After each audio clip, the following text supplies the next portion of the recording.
What's in a name? An identity. The protagonist. Every story needs a focal point. Someone to experience the events that transpire. Someone to whom we can relate and identify something within ourselves. We are each at the center of our own reality, on the stage of some great show. Our life unfolding before us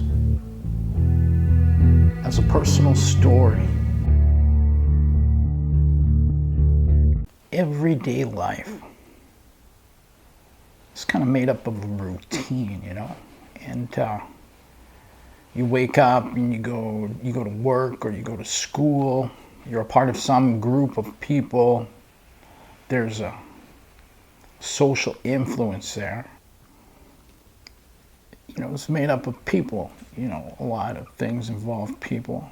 You got your friends and your family, or the people that are closest to you. They share a reality with you. And there's a shared reality in each of these groups. Each of these days, we form a shared reality through these routines, through these groups, through these connections that we form every day. And when we talk and when we communicate, we share our belief of what that reality is, of what's real. We get a lot of that influence also from the media. It doesn't just come from within ourselves. It comes from external sources like this, from education. When we go to school as kids, we're taught, the way the world works. We're taught the rules. We're taught what is real at school and at home and on TV and with our friends. And whatever groups we might join in to be a part of, sports teams, churches, whatever community kind of projects we might choose to be a part of, whether young or old. All of these are social influences that shape our beliefs, our attitudes, and our values. And this makes up our reality. As we look through our subjective perspectives, each one of us seeing our own way, our own thing, from our own slant. We can't be free of our own self. One can never truly be objective. We only have this subjective point of view.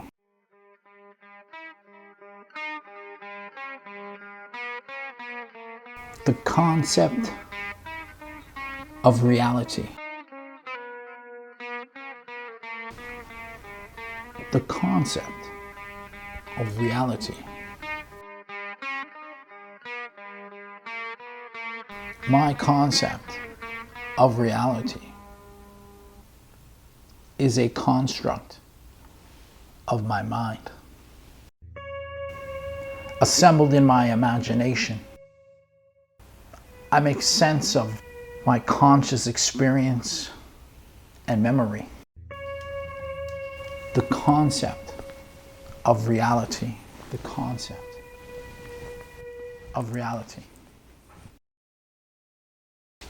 A sensual reality formed through the senses. The senses are sight, touch, smell, taste, hearing. A spiritual reality. Faith, hope, love.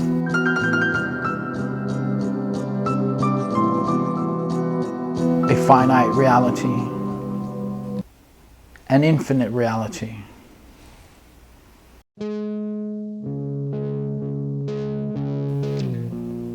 The senses and the spiritual, the finite and the infinite.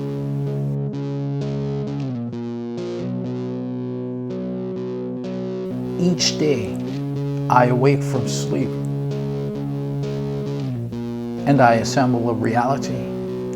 Each new day that I awake, I can shape and form it. I can affect change.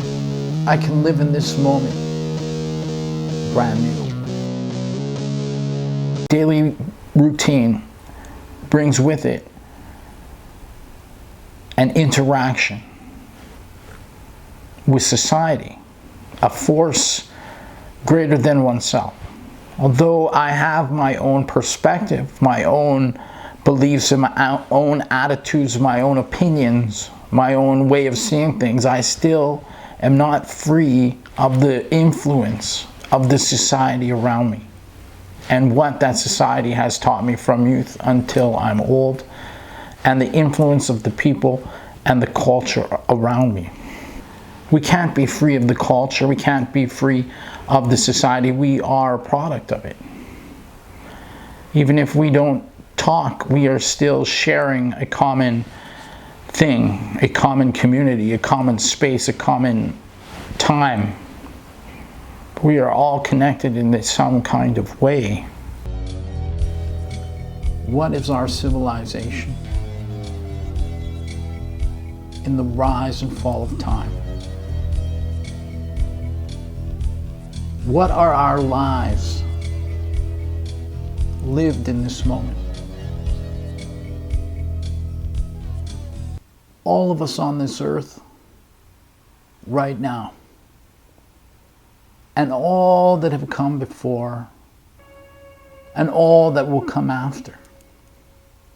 Every language, nationality, custom, tradition, culture, countless people, infinite in their number. A collective of our spirits. Our time here is short and not as long as it seems. Day by day, our life is spent. Generation after generation, each with their hopes and dreams.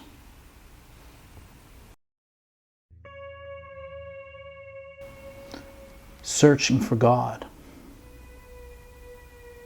Searching. And then there was a still silence. And God was in a silence.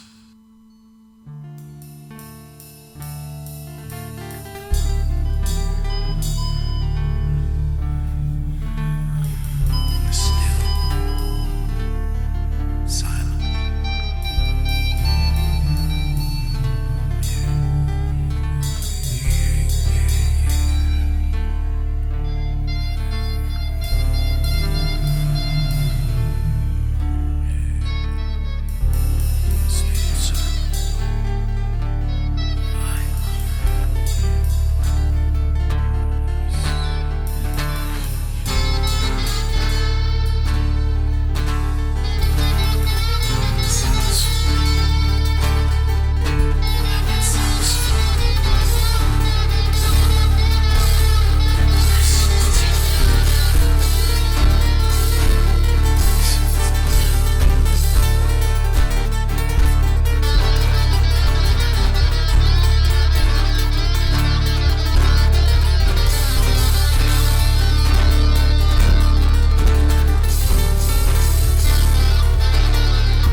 off into the wilderness,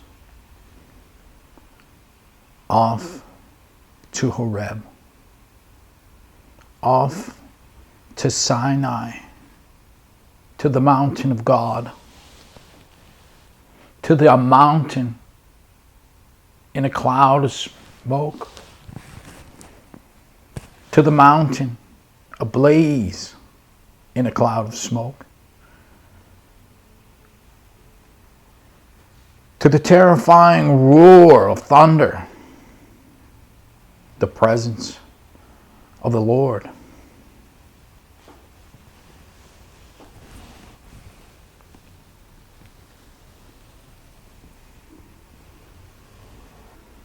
Into wilderness we go.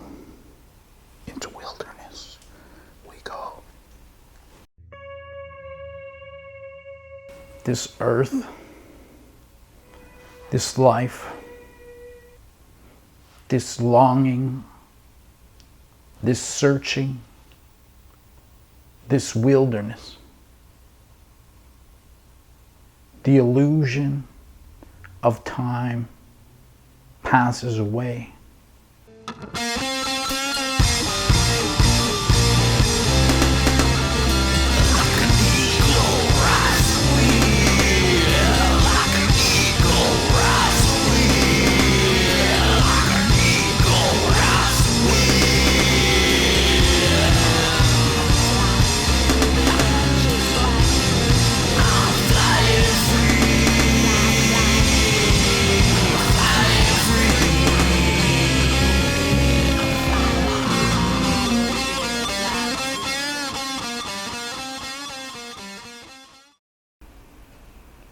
The order of things. The order of things. There is a pecking order. There is a pecking order, a social class structure built on disparate intent in the struggle for existence, the struggle for scarce resources, an animal need for dominance. Survival of the fittest turns the city into a jungle filled with hungry predators, their appetites whet by wealth and power. There is a hierarchy, a social order marked by inequality, and the elite crown themselves with princely privilege. Injustice, exploitation, competition, rivalry, submission to the order of things, leaders, followers. There is a struggle for existence in a material world, for money, for power, for authority. The devil hides itself in the order of things.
Start to think about time and how many human civilizations have existed before ours and how many people have been on this planet before us, it really can boggle the mind, because we really don't know.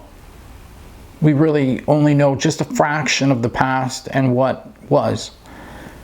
And yet still, we are tied to it, and we are a continuation of it.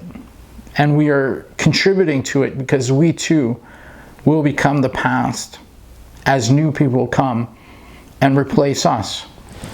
This time here on this earth is temporary, and we see that through history. No one gets to stay here.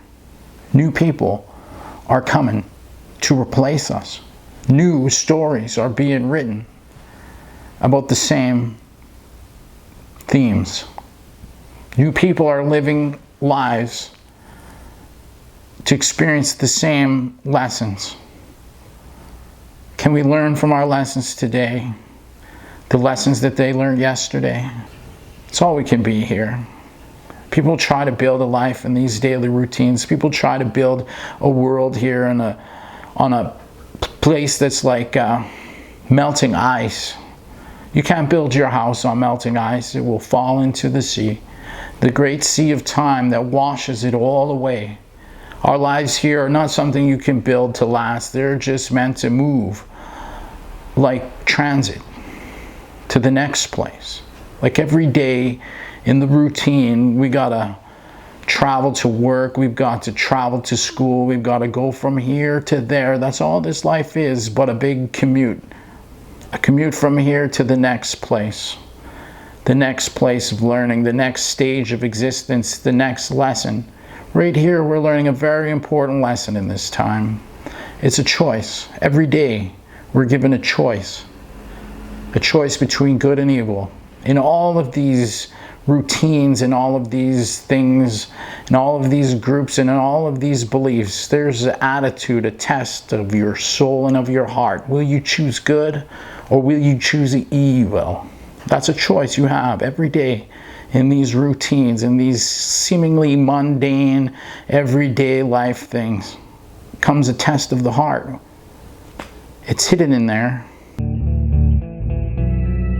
I was summoned to the place of my birth. It is in the sad tears and emptiness of loss, the cold shoulder of death's shadow, that we see how temporary and fragile it all is.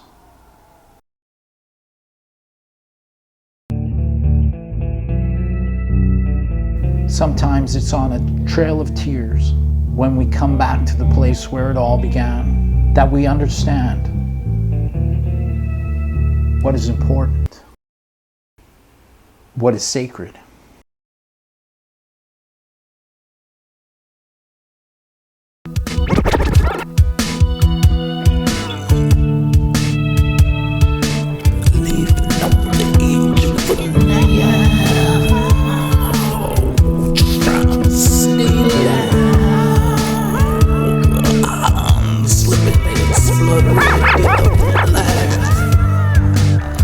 Living on the edge of a Yeah, come on now. City living takes all you're giving, and who's winning? Business styles rise, stealing glass built on lies. Just day by day you gotta be wise, cause greedy businessmen in suit and ties got plans for all the things that money buys. That includes you too. For money, all the things they can make you do. A couple of bucks will put you in your shoes, got you running hard in a rat race, huffing and puffing just to keep up pace. Lose your soul, it's such a disgrace. So as we go through this life, we gotta ask ourselves, what's important? What is life for? There's so many things that are presented to us as what is real, what is important, what we need to be focused on, what we need to do, what we need to be. But sometimes it's just someone else's agenda that's being served. Someone who's got a plan to make some money. Almost everything in this world seems to serve money. But money is nothing that's worth serving. You can't live your life for money. You'll waste it. You'll waste your whole life away. Life is more than money. There's something here to search more than a material meaning which you can't hold on to. All these material things, they get lost in the sands of time. All these temporary things we can't hold on to are not what life is for. So what is the meaning of life in this daily routine? What are we searching for in this wilderness of this life? You know, it has a real meaning sometimes, a sense of realness, life and death. When someone close to you, someone you know, someone you love, dies, you realize that they can't be replaced.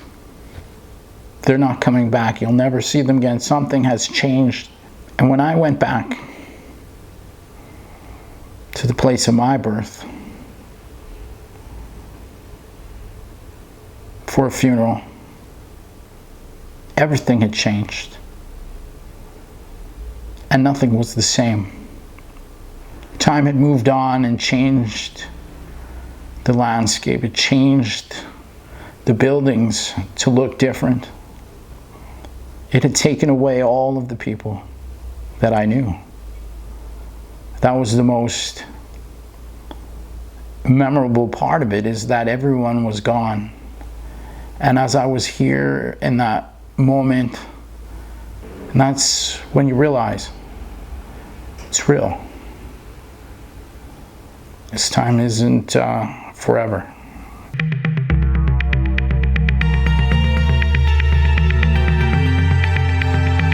What's the measure of my life? Each day I walk the blade of a knife in a world torn by strife. I may cope my wife, knowing it won't be long until I'm gone from this mortal journey that we all are on. As it tests my soul, I press towards the goal, looking forward, not looking back until this world fades to black. Picking up the slack, making my way around the track, compensating for all I lack. By God's grace, I seek an eternal place to finish off my earthly race and see God's face.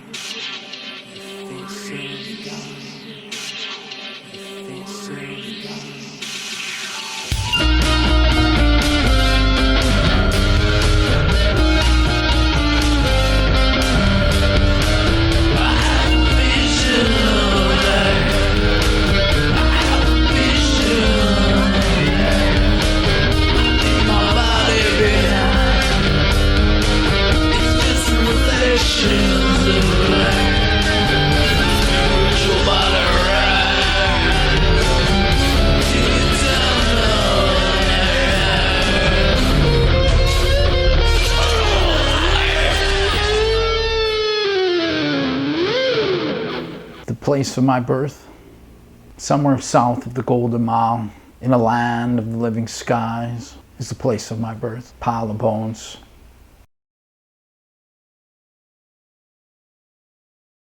Herds of buffalo roam across the plains.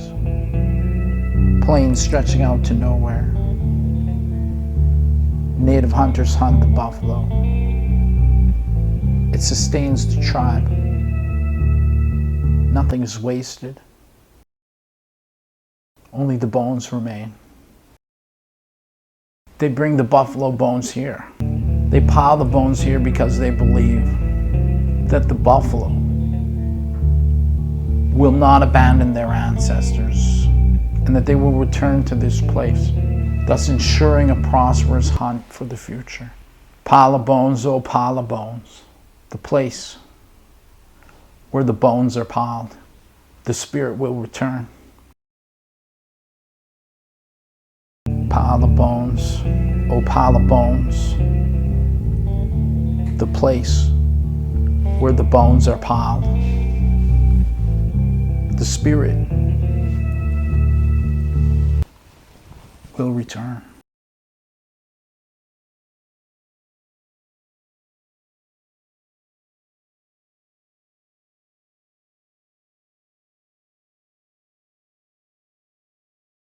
Leave the ruins behind.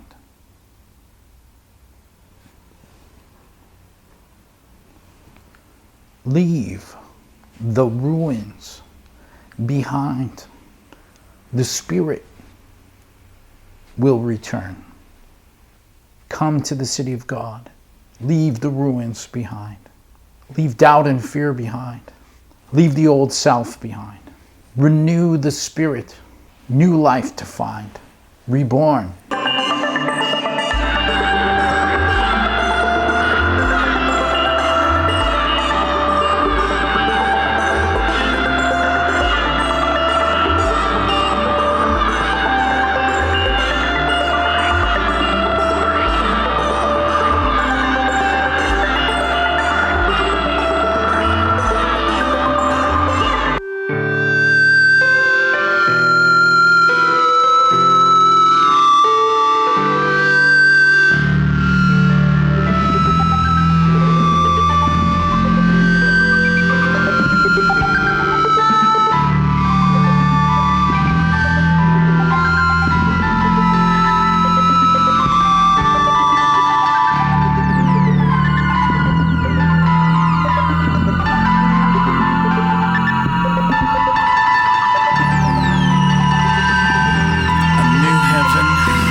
Making sure this is where Grandpa is. Yeah. Hey, Rick, come on with Snow is Yeah. covering. You saw the picture of the front.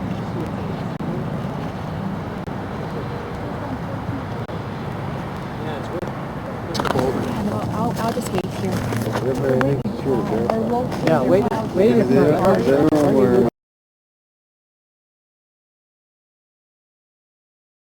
To the city I went. To the city of God I went. I left the ruins behind. To the city of God I went. The river of life runs through the city of God. On each side of the river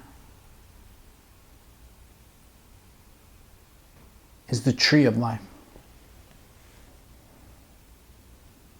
Let us drink waters from the river of life and eat from the fruit of the tree of life. Yeah, yeah, yeah.